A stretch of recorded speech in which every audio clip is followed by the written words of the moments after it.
Bonjour Madame Van Cotter, permettez-nous tout d'abord de nous présenter. Nous nous appelons Jeanne, Maxime, Sarah, Jonathan et moi Maëlle et nous étudions actuellement au CO de la Glane à Romont dans le canton de Fribourg. C'est un plaisir de vous rencontrer aujourd'hui. Voici notre première question. Pourquoi les vaccins sont-ils utiles ? Merci avant tout de me recevoir et c'est super gentil de me poser toutes ces questions et j'espère que je vais pouvoir vous aider. Donc, pourquoi est-ce que les vaccins sont utiles? Alors, ça peut paraître un petit peu bizarre de se faire vacciner alors qu'on est en pleine santé. On va bien, on n'est pas malade, on va chez le médecin et on se fait vacciner. Mais pourquoi? Et en fait, on se fait vacciner parce que justement ces vaccins te protègent contre des maladies qui pourraient être en fait dangereuses et qui pourraient potentiellement être mortelles. Alors, je ne sais pas si tu as entendu par exemple parler de maladies comme la rougeole ou la coqueluche ou encore la variole. Et normalement, la variole, vous ne devrez pas la connaître parce que c'est la seule maladie humaine qui a été éradiquée grâce au vaccin. Et ça a été éradiqué dans les années après des campagnes de vaccination très intensives. Le dernier cas qu'on a eu, c'était en 1977. Donc ça date déjà d'il y a longtemps. Mais ces maladies, elles étaient très dangereuses en fait. Par exemple, la rougeole, avant les années 80, elle tuait 2,6 millions de personnes chaque année. Donc c'est quand même énorme. Alors depuis la vaccination, ces taux de mortalité ont vraiment diminué. Et par exemple, un autre exemple, c'est la polio. La polio, je ne sais pas si vous connaissez, mais c'était une des maladies enfantines les plus craintes au début du XXe siècle. Pourquoi? Parce que ça paralyse et on n'arrivait plus à respirer, on se retrouvait dans un espèce de poumon d'acier et même des bébés se retrouvaient dans un poumon d'acier. Alors grâce à cette vaccination, ces maladies ne sont plus du tout présentes en Suisse. Donc c'est très important de se faire vacciner contre des maladies qui pourraient potentiellement nous tuer. Malheureusement, il y a encore toujours beaucoup d'enfants dans le monde qui ne se font pas vacciner. On pense environ, estimé à 19 millions de personnes qui ne sont pas complètement vaccinées. Donc elles sont vaccinées contre une ou deux maladies, mais pas complètement. Et chaque année, il y a encore 1,5 million d'enfants qui meurent chaque année suite à la vaccination. Donc c'est vraiment important de se faire vacciner. Refuser la vaccination peut-il avoir des conséquences graves pour l'enfant et des conséquences graves pour tout son entourage? Alors, refuser de se faire vacciner, oui, ça peut avoir des conséquences graves parce que c'est vrai que ces maladies, la plupart de ces maladies ne sont plus vraiment présentes ici, par exemple en Suisse, mais si on ne se fait pas vacciner, elles pourraient revenir. Un exemple très facile, c'est la rougeole. C'est une maladie super contagieuse. On peut aller chez le médecin. Et si on est dans une pièce 2 heures, 3 heures après qu'une personne qui a eu la maladie s'y trouvait, on peut potentiellement l'attraper. Et comme c'est une maladie qui potentiellement peut vous tuer, c'est dangereux. L'autre raison pour laquelle c'est important de tous se faire vacciner, c'est qu'il y a des personnes qui ne peuvent pas se faire vacciner. Par exemple, les bébés. Les bébés en dessous de 2 mois ne peuvent pas se faire vacciner. Et la rougeole, par exemple, on se fait vacciner à 12 mois. Donc ça veut dire qu'entre 0 et 12 mois, on n'est pas vacciné. Et si on se retrouve face à une personne qui est malade, c'est terriblement dangereux pour ce bébé. Après, il y a aussi des personnes qui ne peuvent pas se faire vacciner parce qu'elles sont malades. Si par exemple on a un cancer, une leucémie, on a un système immunitaire qui ne fonctionne pas bien, on n'arrive pas à se battre contre les microbes.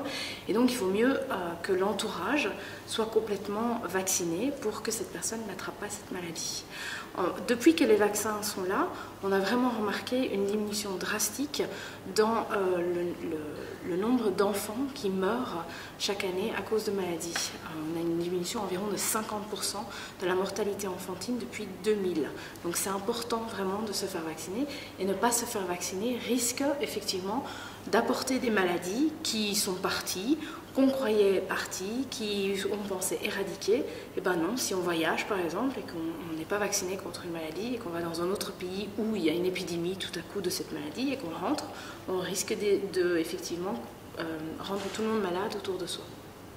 Les opposants à la vaccination estiment qu'il y a plus de risques que de bénéfices à se faire vacciner. Qu'en pensez-vous? Oui, moi je crois vraiment que les vaccins sont très importants et qu'ils sont sûrs et efficaces. Donc il faut vraiment se rendre compte que les vaccins, quand ils sont mis sur le marché, ils sont testés à l'avance pour prouver qu'ils sont efficaces, donc c'est-à-dire qu'ils vous aident contre la maladie contre laquelle on vous vaccine, et en plus qu'ils sont sûrs, c'est-à-dire qu'il n'y a aucun danger pour vous. Donc dans la plupart des cas, quand on se fait vacciner, ça fait un petit peu mal, on a une petite rougeur, etc.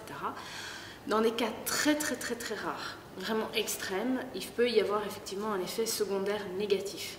Mais on parle, par exemple, pour un vaccin contre la polio, le vaccin de polio oral, on parle de 1 cas sur 2 à 3 millions.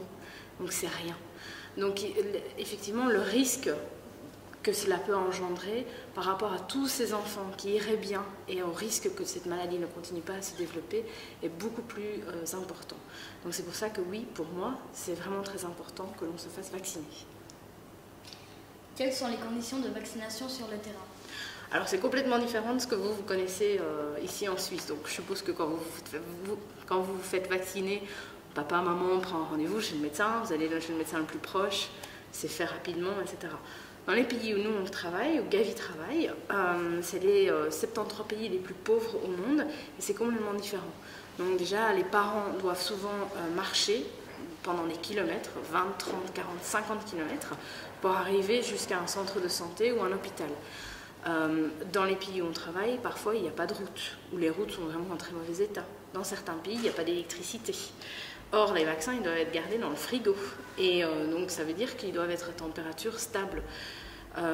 Parfois, moi j'ai des histoires assez cocasses où on apporte les vaccins en pirogue, en moto, à dos d'âne ou à pied. Il faut marcher dans les collines parce qu'on n'y arrive pas parce qu'il n'y a pas de route. Donc ça, c'est vraiment la réalité sur le terrain. Après, le coût des vaccins a fait que c'était très compliqué jusqu'à la création de Gavi de vacciner les enfants. C'était très cher de vacciner les enfants, surtout dans les pays en voie de développement, dans les pays les plus pauvres. Et donc Gavi a été créé pour en fait demander à tous ces pays ok, vous avez besoin de quel vaccin et en quelle quantité. On rassemble tout ça, nous on va voir les firmes pharmaceutiques, on leur dit voilà, on a une commande de autant de millions de vaccins, est-ce que vous pouvez baisser les prix? Et c'est ce qu'ils ont fait, ils ont baissé les prix. Et après, nous, on travaille aussi avec des entreprises privées. Par exemple, on a aujourd'hui un projet pilote de drones au Rwanda, un pays en Afrique, où donc les drones, donc vous connaissez les drones, c'est des petits avions comme ça, vont partir de Kigali, la capitale, et vont apporter les vaccins dans les endroits les plus reculés où il n'y a aucune route, où est-ce qu'on n'arrive pas en voiture, ou en pirogue, ou à dos d'âne. Et donc voilà, on va apporter ces vaccins super rapidement, en environ 15 à 30 minutes, parce que comme ils doivent être gardés au frais, ils doivent arriver très rapidement là-bas. L'infirmière du village les reçoit et vous fait le vaccin des enfants. Donc c'est vraiment très important de travailler avec tout le monde et de s'adapter au terrain et de savoir les difficultés qu'on a par rapport au terrain. Madame Van Cotter, nous vous remercions beaucoup pour cet entretien qui nous a beaucoup appris sur la thématique de la vaccination. De rien. Si vous avez d'autres questions, n'hésitez pas.